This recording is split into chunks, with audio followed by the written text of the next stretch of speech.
जय श्री कृष्णा। स्वागत है आप सभी दर्शकों का हमारे YouTube चैनल में। माताएं इस प्रसंग के लिए गांठ में बांध लें, जिसके लिए बेटियां बहुत हो गई हैं और बेटा चाहते हैं वो सुने। इस चैनल के माध्यम से यदि मेरी आवाज़ सभी लोगों तक पहुंच रही है तो आप सभी लोग सुनिएगा और सबके काम की यह बात है। देखिए हमारा शास्त्र कितना साइंटिफिक है। यह बातें लाखों साल पहले लिख दी थी। साइंस जहां आज पहुंच भी नहीं पाया है या फिर कुछ पहुंच भी गया है, तो इस प्रसंग को ध्यान से सुनिएगा। किसी महिला को बेटी ही बेटी हो रही हैं और बेटा पाने की कामना हो तो क्या करना चाहिए। जिसे पुत्र चाहिए उसे क्या करना है, और जिसे बेटा ही बेटा हो रहे हैं उसे बेटी चाहिए, उसे क्या करना चाहिए।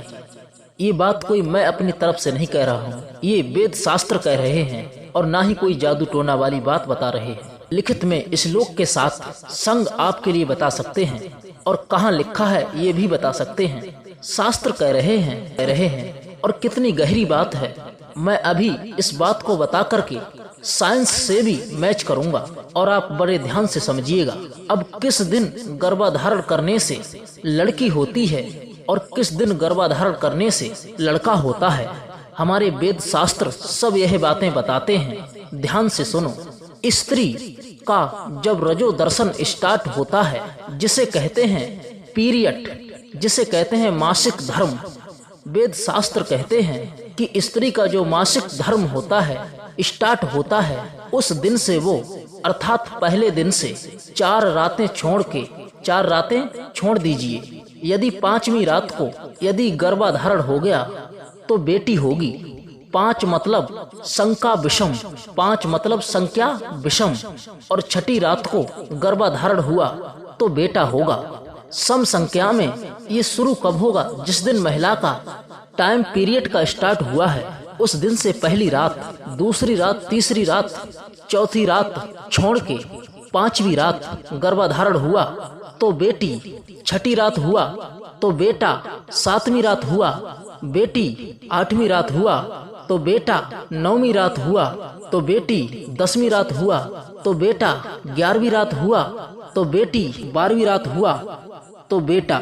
सिर्फ 12 मासिक धर्म स्टार्ट होने से 16 दिन, जिसमें 4 दिन तो अशुद्धि के छोड़ दीजिए, बचे 12। इन 12 दिनों में संतान उत्पन्न होने का विशेष समय होता है, ऐसा हम नहीं, शास्त्र कहते हैं। अब देखिए, शास्त्र ये सम संख्या में लड़का और विषम संख्या में, आप सभी समझ लो, काम आएगी भविष्य में ये बात। सम संख्या में गर्भाधारण क्या देगा? बेटा। और विषम संख्या में गर्भाधान क्या देगा? बेटी। ये तो रही बात वेद शास्त्रों की। अब हम इसे साइंस से जोड़ते हैं, साइंस से मैच करते हैं। साइंस कितनी गहरी है समझ लीजिए। लड़की मासिक धर्म से 4 दिन बाद जब वह बाहर निकलती है, अर्थात जब वो उनका मासिक धर्म समाप्त होता है, उसके बाद जो पहला दिन होता है, जैसे चौथे दिन स्त्री शुद्ध हो गई और 5वां दिन है, उस दिन उसके शरीर में वह तत्व तैयार होंगे जिससे पुरुष का सहयोग होने से कन्या ही जन्म लेगी। कन्या के विषाणु तैयार होंगे और दूसरे दिन मतलब 6ठे दिन लड़का तैयार हो जाएगा, मतलब पुरुष के विषाणु। पूरी सृष्टि इसी छोरी पर टिकी हुई है, पूरा संसार इसी पर टिका हुआ है।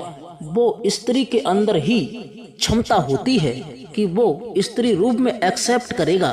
कहते हैं पुरुष का तेज स्त्री के गर्भ में जाता है तो स्त्री का रज पुरुष के तेज में मिलकर वो जो रज होता है स्त्री का, और स्त्री के अंदर भी एक तत्व पाया जाता है। वह तत्व 5वें दिन स्त्री रूप में होता है, 6ठे दिन पुरुष हो जाता है। 7वें दिन क्या है, जो हमारे सेल्स होते हैं ना, बनते और बिगड़ते रहते हैं।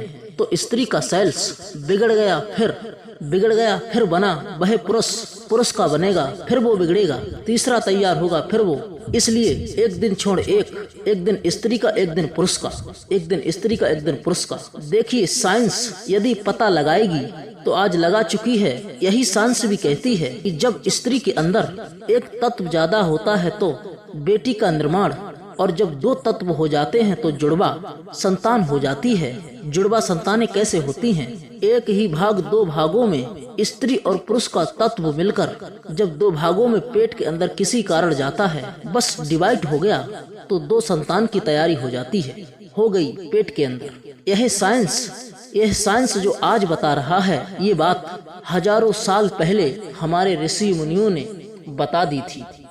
कितना बड़ा साइंस, कितना बड़ा शोध है ये, जो हमने 2 मिनट में पूरा कर दिया। इस शोध को बताने के लिए साइंटिस्टों ने हजारों लाखों करोड़ों रुपए खर्च किए हैं। तो माताओं और भाइयों, ये वीडियो आपके लिए कैसी लगी हमें कमेंट करके जरूर बताएं, जिससे इसी प्रकार की हम आपकी जिंदगी से संबंधित ज्ञानवर्धक प्रसंग भेजते रहें।